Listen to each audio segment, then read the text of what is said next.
నా పేరు బెల్లంకొండ నరసింహారావు. రాజధాని గ్రామాల్లో ఒక గ్రామం అయినటువంటి వెంకటపాలెం గ్రామం, అది తుళ్ళూరు మండలం, గుంటూరు జిల్లా.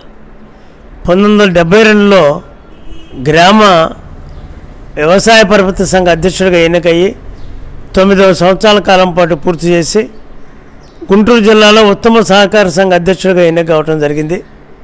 తదుపరి 81 నుంచి 1995 వరకు 15 సంవత్సరాలు గ్రామ పంచాయతీ అధ్యక్షుడిగా, 3 సార్లు జిల్లాలో ఉత్తమ గ్రామ పంచాయతీ అధ్యక్షుడిగా ఎన్నికవటం, అలాగే తాలూకా కోఆపరేటివ్ మార్కెటింగ్ సొసైటీ అధ్యక్షుడిగా, మంగళగిరి ఓల్డ్ తాలూకా కోఆపరేటివ్ మార్కెటింగ్ సొసైటీ అధ్యక్షుడిగా ఉండి రాష్ట్రంలో ద్వితీయ ఉత్తమ సహకార సంఘంగా దాన్ని అవార్డు తీసుకోవటం, తదుపరి తుళ్ళూరు మండలంలో ఎంపీటీసీ మెంబర్గా 5 సంవత్సరాల కాలపరిమితి చేయటం, మంగళగిరిలోనే Mangalagiri area agriculture marketing committee లేని టైంలో పర్సన్ ఇన్ఛార్జిగా కూడా ఆనాడు ఉండటం, మరలా తిరిగి 2014-19లో తాడికొండ అగ్రికల్చర్ మార్కెటింగ్ కమిటీ చైర్మన్గా పనిచేయటం అనేటువంటిది జరిగిన పరిస్థితి. ఇప్పటి వరకు నాకు ఎన్ని అవకాశాలు కాంగ్రెస్ వాళ్ళు ఇచ్చినా కూడా పార్టీ మారకుండా తెలుగుదేశంలోనే క్రియాశీలక సభ్యుడిగా పనిచేస్తూ ఉన్నాను. ఏదైతే ఎన్నికల్లో హామీ ఇచ్చాడో హామీలన్నీ కూడా మొన్న ఆగస్టు 15వ తారీఖుతోటి 6 సూపర్ 6లు బ్రహ్మాండంగా అమలు జరిపి మహిళలకి ఉచిత బస్సు ప్రయాణంతో దాన్ని పరిపూర్తం చేసి చక్కగా ఈ సంక్షేమ కార్యక్రమాలకే అదనమైనటువంటి బెనిఫిట్ని కూడా బెనిఫిషరీస్కు చూపించినటువంటి ప్రభుత్వం కూటమి ప్రభుత్వం. అందువలనే సూపర్ 6 సూపర్ హిట్ అనేటువంటిది ప్రతి ఒక్కరి నోట్లో కూడా వినపడతా ఉన్నటువంటి పరిస్థితి ఈ రోజున. అక్కడికి సంక్షేమం అనేటువంటిది ఒక అంశం, అది తప్పనిసరిగా దిగువ ఉన్నటువంటి దారిద్ర్య రేఖలో ఉన్నటువంటి వారందరినీ కూడాను ఆదుకోవాల్సినటువంటి అవసరం ఉన్నది. వారికి అనేక రకాలైనటువంటి ఉపాధి అవకాశాలను కల్పించి వారిని పైకి తీసుకురావాల్సినటువంటి అవసరం ఉంది. కనుక సంక్షేమ కార్యక్రమాలు తప్పనిసరి పరిస్థితి. ఏ ప్రభుత్వం చేయాల్సిందే, ఏ రూపంలోనైనా చేయాల్సిందే. విభజన చేయబడినటువంటి ఈ రాష్ట్రానికి కావలసినటువంటి పరిపాలనాపరమైనటువంటి రాజధానిని ఇక్కడ ఏకైక రాజధానిగా నిర్మాణం చేశారు. కనుక అసంతృప్తిగా ఉన్నటువంటిది వాటిని కూడా పూర్తి చేయాల్సినటువంటి అవసరాలు ఉన్నాయి. రాష్ట్రంలో ఎక్కడెక్కడైతే అసంతృప్తిగా పోలవరం ప్రాజెక్టు కానివ్వండి, ఇది కానివ్వండి, విశాఖపట్నంలో ఉన్నటువంటి స్టీల్ ప్లాంటు ఇవాళ దాని మీద ఇంకా చర్చ ఇంకా కొనసాగుతూ ఉంది. ఎందుకని మీరు ఆ స్టీల్ ప్లాంట్ని ప్రైవేటీకరణ నుంచి మీరు రద్దు చేయరు అనేటువంటిది కూడా నిన్న మొన్నటువంటి రోజుల్లో కూడా 22 పార్లమెంటు మెంబర్లని ఉప ముఖ్యమంత్రి పవన్ కళ్యాణ్ గారు వైజాగ్లో నిన్న సమావేశాలు పెట్టినప్పుడు నెగ్గదీస్తూ ఉన్నారు. అటువంటి పరిస్థితులు. అలాగే రాయలసీమను రత్నాలసీమ చేయాలి. దానికి ఏ యొక్క ప్రణాళికలు అయితే నీటిని పంపిస్తే అది సరిపోద్ది. మిగిలినటువంటి సౌకర్యాలు మనం ఏర్పాటు చేసేవి. నీరు వనరు అనేటువంటిది అక్కడ గతంలో చెరువులను నింపుకొని చెరువుల ద్వారాగా సాగు చేసుకునేటువంటి పరిస్థితి ఉండేది. వేసంకాలంలో ఉండేది కాదు. పంటలు 8 నెలల కాలం పండేవి, 4 నెలలు వేసంకాలం చెరువులు ఎండిపోయాయి. మంచినీళ్ళ సౌకర్యం కూడా లేని పరిస్థితిలో ఆనాడు తెలుగుదేశం ప్రభుత్వం నందమూరి తారక రామారావు గారు తెలుగు గంగా అనేటువంటి ద్వారా మద్రాసీలకు మంచిలు ఇస్తూ కూడా రాయలసీమ కూడా మంచిల్ని ఆ తెలుగు గంగ ద్వారాగా అందించినటువంటి దాన్ని మనం మర్చిపోవడానికి వీలైనటువంటి పరిస్థితి. అదే పరిస్థితి ఈనాడు చాలా బృహత్తరమైనటువంటి కార్యక్రమాన్ని కొనసాగించి ఏదైతే మిగులు జలాలు తెలంగాణ వాడుకోగా ఈ రాష్ట్రాల్లో ఉండేటువంటి వర్షపు నీరు కానీ, పైనుంచి వచ్చే నీరు కానీ, మిగులు జలాలు ఏదైతే ఉందో తెలంగాణకి ఆంధ్రాలో ఉన్నటువంటి ప్రాజెక్టులకి సరిపోగా మిగిలినటువంటి దానిని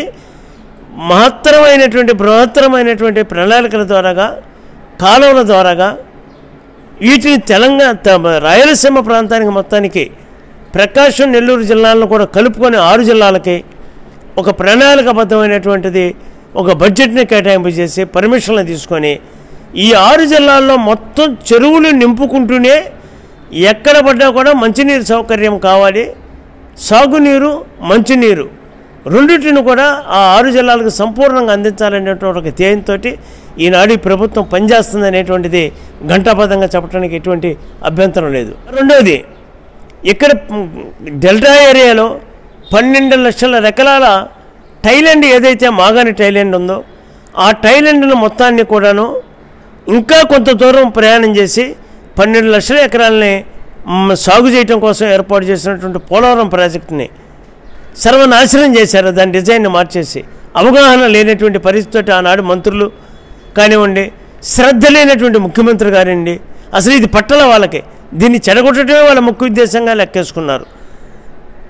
దానిని మరలా తిరగదోడి అది జాతీయ ప్రాజెక్టు కనుక కేంద్ర ప్రభుత్వంతో చక్కగా సంభాషణలు చేసి దానికి కావాల్సినటువంటి నిధులు ఖర్చు పెట్టినటువంటి నిధులు కానివ్వండి, ఖర్చు పెట్టడానికి కావాల్సిన నిధులు కానివ్వండి, ఆయన కంకణం కట్టుకొని దాన్ని సాల్వ్ చేసే కార్యక్రమం మొదలుపెట్టడం జరిగింది. 3 రాజధానులు ఉండటానికి లేదు, ఒక సెంట్రల్ లొకేటెడ్ ప్లేస్లో అన్ని సౌకర్యాలు, మంచినీళ్ళ సౌకర్యము, నేషనల్ హైవేస్ సౌకర్యము, విమానాశ్రయాల సౌకర్యము, ఈ రాష్ట్రంలోనే పెద్దదైనటువంటి ఒక విజయవాడ రైల్వే జోనల్ సిస్టము, ఈ రాష్ట్రంలో పెద్దవైనటువంటి విజయవాడ గుంటూరు బస్ స్టేషన్లో జాతీయ రహదారులకు మధ్యలో ఉంది, కృష్ణానది పక్కన ప్రవహిస్తూ ఉంది. సాగునీటికి, తాగునీటికి, ప్రయాణ సౌకర్యాలకి, విమాన సౌకర్యాలకి, దేనికి కూడాను ఇక్కడికి రాజధానికి వచ్చేటువంటి వారు రాజధానిలో హోటల్స్ వచ్చేంతవరకు ఉండటానికి సరిపోయేటువంటి మంచి సౌకర్యం, స్టార్ హోటల్స్ దగ్గర నుంచి సామాన్యుడి హోటల్ దాకా ఉన్నటువంటి విజయవాడ, గుంటూరు పట్టణం, మంగళగిరి పట్టణాలు ఇవాళ అందుబాటులో ఉన్న చోట రాజధాని నిర్మాణం చేశారు. ముందు రాష్ట్రాన్ని అభివృద్ధి చేయాలంటే ఉపాధి కల్పించాలి. అక్కడ ఉన్నటువంటి ప్రజానీకానికి మొత్తాన్ని కొని పేదరికాన్ని నిర్మూలన చేసి వారికి ఉపాధిని కల్పించి ప్రతి ఒక్కరికి కూడా ఉపాధి ఎక్కడ కూడా దారిద్ర్య రేఖల లోపల ఉండటానికి వీలైన పరిస్థితుల్లో, ఉపాధి లేకుండా బజారును పడి తిరిగేటువంటి పరిస్థితుల్లో ఉండకూడదు అనే సిద్ధాంతంతో ఇవాళ విశాఖపట్నాన్ని అక్కడ ఉన్నటువంటి వాతావరణ పరిస్థితులతోటి శీతల స్థితి ఎక్కువగా ఉంటుంది, సముద్రం బ్రహ్మాండమైనటువంటి చక్కని గాలి వస్తూ ఉంటుంది, కొండలు అన్నీ కూడా మంచి పరిస్థితి ఉన్నటువంటిది, అక్కడ ప్రభుత్వ భూములు ఎక్కువగా ఉన్నటువంటి సదుపాయం ఉన్నటువంటిది. అటువంటి చోట ఐటీ రంగాన్ని కనుక పెట్టేటట్టయితే హైదరాబాదులో ఉన్నటువంటి హైటెక్ సిటీకి చుట్టూ వచ్చినటువంటి ఆ ఐటీ రంగాన్ని దాన్ని బ్రహ్మాండమైనటువంటిది రాష్ట్రానికి మంచి ఫైనాన్స్ సిటీగా విశాఖపట్నాన్ని చేస్తే ఈ రాష్ట్రానికి అభివృద్ధి వచ్చిందనేటువంటి చక్కని ప్లేస్ని చూసి ఆ ఉత్తర ఆంధ్ర ప్రాంతానికి మంచి ఉద్యోగ సౌకర్యాలని, చదువుకున్నటువంటి ఉద్యోగాలు లేనటువంటి వాళ్ళకి ఏ కోర్సులు కావాలో ఆ కోర్సులు నేర్పడానికి వాళ్ళకి ఇవాళ ట్రైనింగ్ క్లాసెస్ పెట్టే పరిస్థితి, వీటన్నిటిని కూడా ఏర్పాటు చేసి ఉత్తర ఆంధ్రాని కూడా ఇదే భాగంలో బ్రహ్మాండంగా బాగు చేయడం జరుగుతుంది. అది రాయలసీమలో ఇక్కడ ఉన్నటువంటి ఆంధ్రాకు అవతల ఉన్నటువంటి ప్రకాశం, నెల్లూరు జిల్లాలను కలుపుకుంటే 6 జిల్లాల్లో ఉపాధి అవకాశాల కోసం ఇప్పుడున్నటువంటి కియా ఇండస్ట్రీ వాళ్ళకి మళ్ళీ ప్రోత్సాహం ఇచ్చి, హీరో హోండా కంపెనీ వాళ్ళ ప్రోత్సాహం ఇచ్చి అక్కడ పెడదామనుకున్నటువంటి విమానాశ్రయాల్ని మళ్ళీ తిరిగి నెలకొల్పే పరిస్థితి చేసి అక్కడ ఐటీ రంగాన్ని తిరుపతికి కానీ అనంతపురంలో కానీ అక్కడ కూడా కొంత ఐటీ సిటీని ఏర్పాటు చేసి బెంగళూరుకు అనుసంధానం చేసి అక్కడ ఉన్నటువంటి ప్రజలకి ప్రతి జిల్లాకి ఏమేం కావాలి అనేటువంటిది వ్యవసాయపరంగా ఉద్యానవనాలు అక్కడ ఎక్కువగా హార్టికల్చర్కి అనువైనటువంటి ప్రదేశం అనంతపురం, చిత్తూరు జిల్లాలు ఉన్నాయి, తోటలు ఉన్నాయి. ఈ తోటల్లో పండేటువంటి పంటల్ని గిట్టుబాటు ధరలకి ఎగుమతి చేసి ఇతర దేశాలకు, ఇతర రాష్ట్రాలకు ఎగుమతి చేసేటువంటి పరిస్థితి రైతాంగాన్ని కల్పించటం, హార్టికల్చర్ క్రాప్ను డెవలప్మెంట్ చేయటం, వాళ్ళకి ఆ నీటి సౌకర్యాన్ని మొత్తాన్ని కూడా అందించి ఆ ప్రాంతంలో ఇండస్ట్రీస్ని కూడా తీసుకొచ్చేసి మొత్తం దాన్ని ఐటీ సిటీలుగాను, ఇండస్ట్రియల్ ఏరియాలుగాను, దాన్ని వ్యవసాయంగాను, ఉద్యానవన పంటలకు ముఖ్యమైనటువంటి ప్రాంతంగా కూడా దాన్ని డెవలప్ చేయాలి అనేటువంటి ఆలోచనతో ఈనాడు ఈ సాగునీటి కార్యక్రమాన్ని, మిగులు జలాలను కూడా అక్కడికి తీసుకెళ్ళి చేస్తున్నటువంటి బృహత్తర కార్యక్రమం చెప్పదగినటువంటిది. ఆంధ్ర రాష్ట్రానికి అటువంటి ముఖ్యమంత్రిని ఇవ్వటం, పవన్ కళ్యాణ్ గారు ఆయన యొక్క పరిస్థితిని గమనించి ఇంకా మొన్న సపోర్ట్ చేయటమే కాకుండా ఇంకా 15 సంవత్సరాల కాలం పాటు కూటమి ప్రభుత్వం ఉండాలి, చంద్రబాబు నాయుడు గారి ఈ రాష్ట్రానికి ముఖ్యమంత్రిగా ఉండాలనేటువంటి సపోర్ట్ ఇవ్వటం, కేంద్రంలో ఉన్నటువంటి బీజేపీ గవర్నమెంట్ కూడా చంద్రబాబు నాయుడు గారు ఏది అడిగితే అది అందివ్వటం అనేటువంటి దాన్ని అందిపుచ్చుకుంటూ ఇతర దేశాలకి, ఇతర ప్రాంతాలకి వెళ్ళి ఏ ప్రాజెక్టులు తీసుకొస్తే ఇక్కడ నిరుద్యోగ సమస్య పరిష్కారం అవుద్ది, ఏ ప్రాజెక్టులు తీసుకొస్తే ఈ ప్రాంతం అంతా ఆర్థికంగా బలపడుద్ది, అనేటువంటిది ప్రణాళికలు ఇస్తూ ఇప్పటికే 2-3 లక్షల కోట్ల ప్రాజెక్ట్స్కి సంబంధించినటువంటి వారిని ఒప్పందాలు అయ్యి మ్యూచువల్ MOUలు రాసుకోవడం కూడా జరిగింది.